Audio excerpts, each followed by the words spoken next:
पढ़ाई की बात हो, लाइब्रेरी की बात हो, चाहे हॉस्टल हो, चाहे मेस हो, चाहे स्पोर्ट्स हो और प्लेसमेंट हो, सारे इशू पे हम काम करेंगे।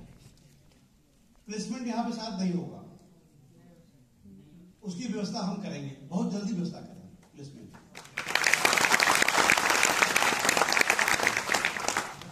लेकिन मैं यहां फिर आपसे एक बात एम्फसाइज करना चाहूंगा, आप नौकरी के पीछे मत भागो, जॉब सीकर्स मत बनिए, जॉब प्रोवाइडर्स बनने का प्रयास करिए।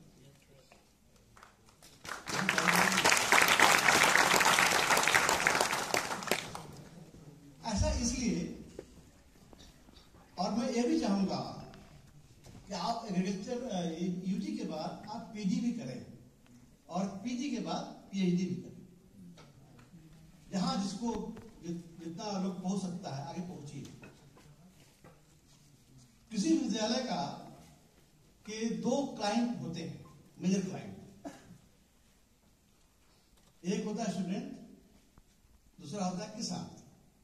यही है ना? सुनो, आप भी graduation, post graduation, PhD, doctorate करने के बाद आप जो भी बनोगे, चाहे साइंटिस्ट बनो, चाहे टीचर्स बनो, चाहे अधिकारी बनो, चाहे बिजनेसमैन बनो, जो ही बनोगे, आप भी डायरेक्टली आकर के वापस आकर के किसी सेवा करेंगे, किसानों की सेवा करेंगे। इसलिए हमारा बड़ा ग्रुप जो है, हम जिसके लिए काम करते हैं, किसानों के लिए करते हैं। किसान हमारा मेजर टारगेट ग्रुप है। अब जब आप लोगों ने यह बोल दिया कि हमारी यहाँ की किशनगंज की हैप्पीनेस इंडेक्स 100% है, तो हमको किसानों को भी उतना ही हैप्पी रखना है, रखना है ना? Yes sir. इसमें हम सभी लोगों का पार्टिसिपेशन जरूरी है। हम वैज्ञानिक, टीचर्स, किसी विज्ञान केंद्र के वैज्ञानिक, सभी लोग मिल करके कि कैसे यहाँ पे जो भी जितने काम हो, चाहे सेरिकल्चर का काम हो, चाहे हॉर्टिकल्चर का काम हो, चाहे एग्रीकल्चर के काम, जो भी काम होंगे, उन कामों को किसानों तक कैसे पहुंचाएं और ऐसी तकनीक, ऐसी वैरायटीज डेवलप करें जिससे किसानों की खुशहाली आ सके। इसके ऊपर हम लोगों को काम करना है। बिहार प्रदेश देश का ऐसा प्रदेश है जहां पर कृषि और किसानों के लिए बहुत ही आतुर और आगे बढ़ करके काम किया जा रहा है।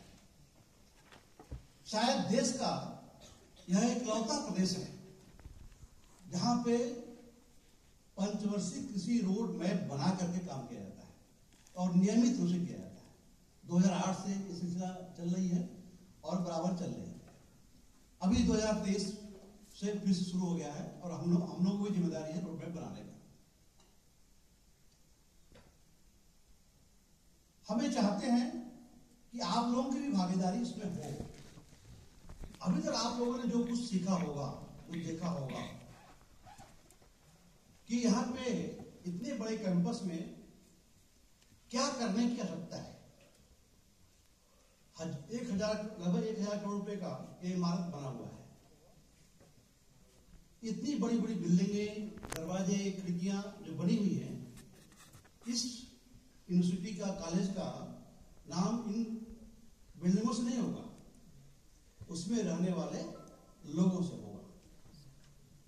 इसीलिए हमको एक ऐसा वाइब्रेंट मैसेज बाहर के लोगों को देना है कि नहीं, किशनगंज में ये काम अब हो रहा है। जब सेरिकल्चर का काम यहाँ पे शुरू हुआ तो बहुत सारे किसान आरडी कोकून यहाँ पे पैदा करते हैं और कहीं यहाँ वहाँ बेचते रहते हैं।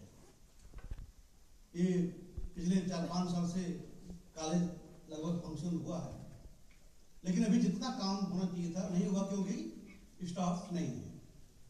और विश्वविद्यालय का दुर्भाग्य ये भी रहा है कि पिछले करीब 2.5 साल से नियमित रूप से वाइस चांसलर नहीं रहे, तो डिसीजन लेने में कठिनाई रही, नहीं हो पाएगा। जो मेरी कार्यशैली है हम बहुत तेज चलते हैं, डिसीजन लेने में समय नहीं लगता है। हम आपको चलते चलते, खाते खाते, बातें करते करते डिसीजन ले लेंगे।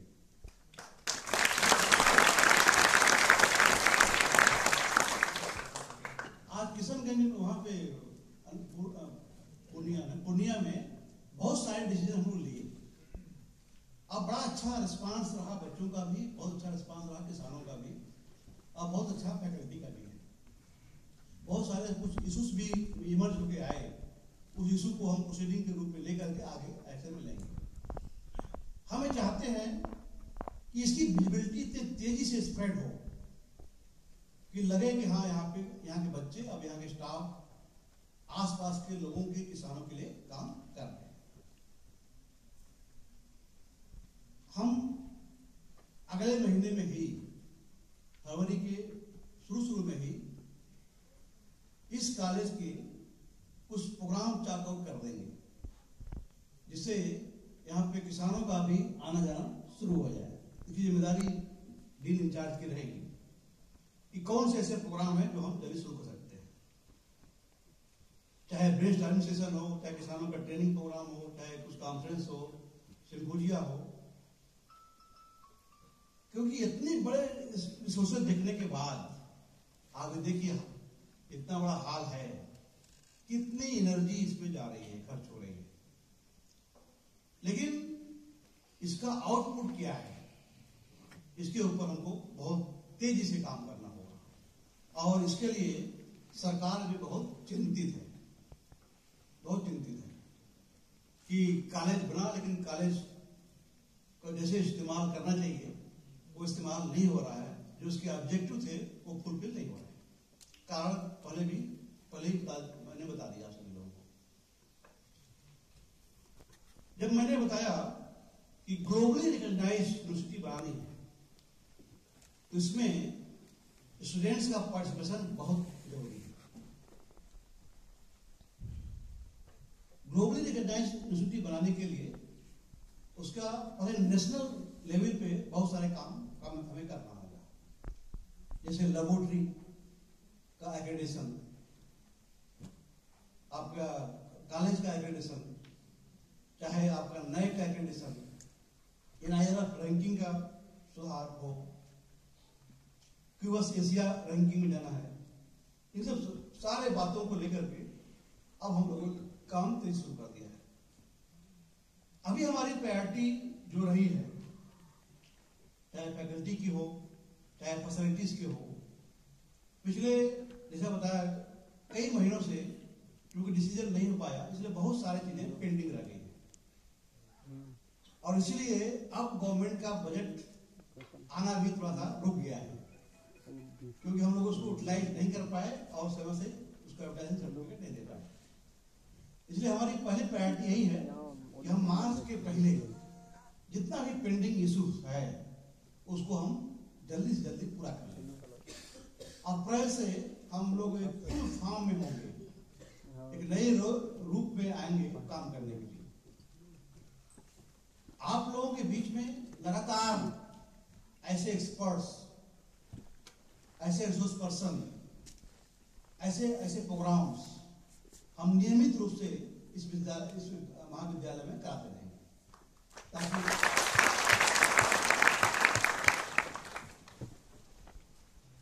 आप लोगों को जो स्पोर्ट्स ग्राउंड होगा, स्पोर्ट्स में भी खूब भागीदारी करिए।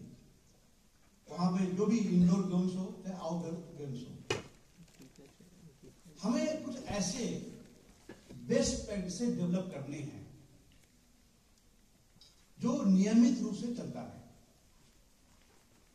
जैसे आपके हॉस्टल में, छात्रावास में खाना खाने के पहले कुछ ऐसा प्रेयर करें, डेली का हैबिट बनाएं। ये हमारा बेस्ट प्रैक्टिस हो सकता है। छात्रावास में आप सभी बच्चियां, आप सभी बच्चे कभी सप्ताह में एक दिन मिलके खाना बनाएं और सबको खिलाएं, आपस में बांट कर खिलाएं। ये भी एक बेस्ट प्रैक्टिस है। आप सभी लोग मिलकर के इन्वायरमेंट के ऊपर कुछ अवेयरनेस प्रोग्राम करें। आप सभी लोग मिलकर के कुछ आर्ट्स कल्चरल एक्टिविटीज, क्योंकि हर दिन कुछ न कुछ इवेंट है, उसे हम लोग काम कर सकते हैं। जैसे 2 फरवरी को वेटलैंड डे है, उसमें हम लोग क्या कर सकते हैं? अगर हमारे पास कैंपस में अगर तालाब है, हमें नहीं मालूम है, तालाब है तो तालाब में सफाई कर सकते हैं। उस तालाब में हम लोग क्या काम कर सकते हैं? क्या मखाना ग्रो कर सकते हैं? क्या कुछ फिश कर सकते हैं? क्या फिशिंग काम कर सकते हैं? क्या और हम लोग क्या उसमें कर सकते हैं? ऐसे प्रोग्राम हमको चलाने हैं। साथ साथ जो नेशनल इश्यूज हैं, जैसे आप स्पैरो सुना होगा, गौरैया जिसे बोलते हैं, धीरे धीरे लुप्त हो रही है, इसके ऊपर हम कुछ काम कर सकते हैं क्या? गौरैया बचाओ अभियान, स्पैरो बचाओ अभियान, ऐसे चीजें लेकर के ऐसे स्लोगन बनाने हैं। मैं जिस दिन ज्वाइन किया उसी दिन तो हम करीब हमारा 12 दिन के बाद वेलकम हुआ है। परसों वेलकम हुआ था मेरा कॉलेज में, 12 दिन के बाद। पहले इन लोगों ने पहले काम देखा, काम देखने के बाद तो मेरा वेलकम किया। मैंने एक स्लोगन दिया आप सभी लोगों को कि work with worship and work with smile.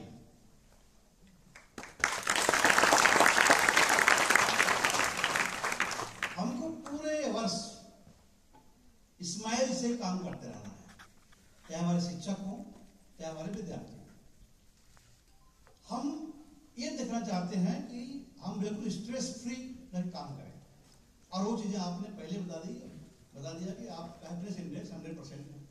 तो चीजें तो ऑलरेडी मैंने इंप्लीमेंट करने के पहले अचीव कर लिया, तो हमारे लिए बहुत खुशी की बात है। तो उस जो जॉय आपके पास है, उस जॉय के साथ हम आप 100% कर दिया तो हमारा खुशी जो है 200% हो गई। तो हम 200% दिल के साथ काम करेंगे। अभी मैं वहां पे था पूर्णिया में, तो बच्चों के सामने ये चीज रखा था कि ये स्लोगन पूरे देश में जाए। इस स्लोगन के साथ हमें काम करना है और इस स्लोगन का हमें एक लोगो बनाना है। और इस लोगो में आप सभी लोग पार्टिसिपेट भी होइए, करिए। आप स्केच लीजिए, पेपर लीजिए, कुछ बनाइए कि क्या लोगो हो सकता है कि work is worship and work with smile.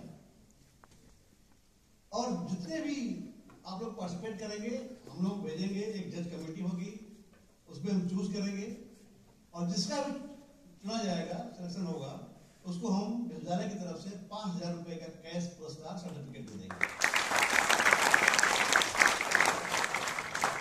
और यही से शुरू होता है हम लोगों का मिलकर काम करने का। हम सभी लोग पार्टिसिपेट होकर काम करेंगे और विद्यालय के हित पे काम करेंगे। प्रयास ये होगा कि जितने भी इवेंट्स ऑर्गेनाइज किया जाए महाविद्यालय में, विद्यालय स्तर पर, महाविद्यालय स्तर पे, हर ओकेजन को आप लोगों को प्राइज अवार्ड डिस्ट्रीब्यूट किया जाए ताकि आपके करियर के लिए आगे बढ़ सके। तो ऐसे पूरे वर्ष का कैलेंडर बनाइए, पूरे महीने का कैलेंडर बनाइए कि कौन सा इवेंट ऑर्गेनाइज कर सकते हैं, चाहे एसे राइटिंग हो, चाहे कंपटीशन हो, चाहे सोलो सॉन्ग हो, कल्चरल एक्टिविटीज हो, नाच गाना, जो भी प्रोग्राम्स हो। ये प्रोग्राम आप 1 घंटे का 2 घंटे का प्रोग्राम महीने में 1 बार 2 बार आप निकाल के करते रहिए। इससे जब एक साथ आप लोग ग्रुप में काम करते हैं तो बहुत कुछ कॉन्फिडेंस डेवलप होता है और बहुत कुछ नया सीखने को भी मौका मिलता है, करने का मौका मिलता है। और यहीं से जब आप आगे बढ़ेंगे तभी आप एक नेशनल लेवल पे जा सकते हैं। हम प्रयास ये भी करेंगे कि आपको किस एरिया में कहां पे जाना है, आपका जो स्टडी टूर हो, आप देश में जहां भी आवश्यकता पड़ेगी उसको भी हम आपको भेजते रहेंगे समय समय पर, जो भी आवश्यकता पड़ेगी, ताकि आपका पार्टिसिपेशन हर जगह होता रहे। और नहीं हो रहा मुझे मालूम है, लेकिन फिर भी हैप्पीनेस इंडेक्स अच्छा है, ठीक है। कुछ चीजें होंगी, कुछ चीजें नहीं होंगी, लेकिन फिर भी be happy, always be happy. You are not going to lose anything. You are going to gain only. ठीक है ना? इस बात का ध्यान रखिए। नहीं हो रहा है तो आप आगे आओ, ये काम नहीं हो रहा है, इस काम में करना है। That is the way to develop the leadership. Class में एक अच्छा, क्लास में स्कूल में जाते हैं तो मॉनिटर बनाते हैं ना, मॉनिटर बनने के लिए भी उसमें होड़ लगी रहती है। तो ऐसे तमाम इवेंट्स हो सकते हैं जहां सब लोग लीडर बन सकते हो, ऐसे तमाम प्रोग्राम हो सकते हैं। तो मैं ज्यादा समय नहीं लूंगा, ये हमारा फर्स्ट इंटरेक्शन था आप लोगों से। हम तो एक्सपेक्ट कर रहे थे कि बहुत कुछ आप लोग बोलेंगे, बताएंगे, इश्यूज बताएंगे, लेकिन मुझे बहुत खुशी है कि हमारा दोनों कॉलेज, मेरा चौथा कॉलेज विजिट का है। मैं डुमराव में भी गया, आपका नालंदा में भी गया, उसके बाद पूर्णिया, उसके बाद किशनगंज। आपका नालंदा में कुछ इश्यूज आए, बच्चे ने कुछ बताया, इश्यूज जो बताया, लेकिन हमने तुरंत देर रिजॉल्व भी कर दिया उसको, जो भी इशू है। लेकिन मुझे खुशी है कि इन तीनों कॉलेजों में बच्चों की तरफ से कोई इश्यूज नहीं है, ये बहुत अच्छी बात है। और इसका क्रेडिट हमारे ख्याल से जो भी टीचर्स हैं उनको सभी जाता है, अगर ऐसी बात है तो। इस चीज को कंटिन्यू रखिए, इसको आगे बढ़ाइए, और कुछ होकर हमको काम करना है, तेजी से काम करना है। आपके एजुकेशन के लिए जो भी फैसिलिटीज चाहिए वो सारी फैसिलिटीज हम मुहैया कराएंगे।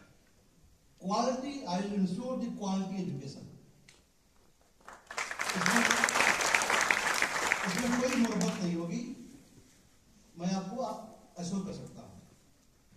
लेकिन जब व्यवस्था काफी लंबे समय से डीरेल हो गई हो तो थोड़ा सा समय लगेगा, तो ज्यादा नहीं, हार्डली 6 महीने।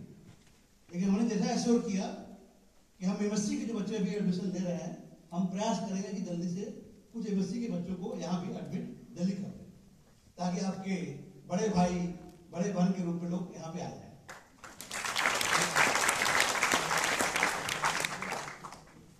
मैं ज्यादा समय नहीं लूंगा। अगर आपको लोगों कुछ भी, अगर हमारे बाद ही कुछ बोलना है तो आप बोल सकते हैं। और मेरा प्रयास होगा कि हर कॉलेज में कम से कम 6 महीने के इंटरवल पे हम रेगुलर विजिट करते रहेंगे। और एक टास्क देके, मेरी आदत है टास्क देके जाता हूं, जो भी यहाँ के इंचार्जेस होंगे, और वो टास्क को मॉनिटर करने के लिए मैं स्वयं आता हूँ। मैं स्वयं देखूंगा कि क्या इसमें प्रोग्रेस है और कैसे आप लोग आगे बढ़ रहे हैं। बहुत सारे कार्यक्रम जो बिहार सरकार ने चलाए हैं, जैसे जल जीवन हरियाली, बहुत बढ़िया प्रोग्राम है। इस कार्यक्रम में भी आप लोग शामिल हो सकते हैं, आप लोग शामिल इसमें हुई। पौधे प्लांटिंग करना, पौधे की रखवाली करना, मुझे नहीं मालूम, मुझे वहां पे पूर्णिया में बताया गया कि पौधे बच्चे लगाते हैं और पौधे पूरे 4 साल तक उसकी सेवा करते हैं।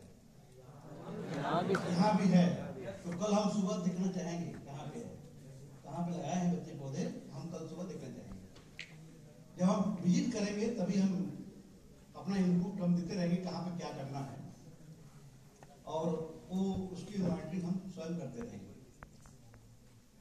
इसमें फाइनल के बच्चे कितने होंगे?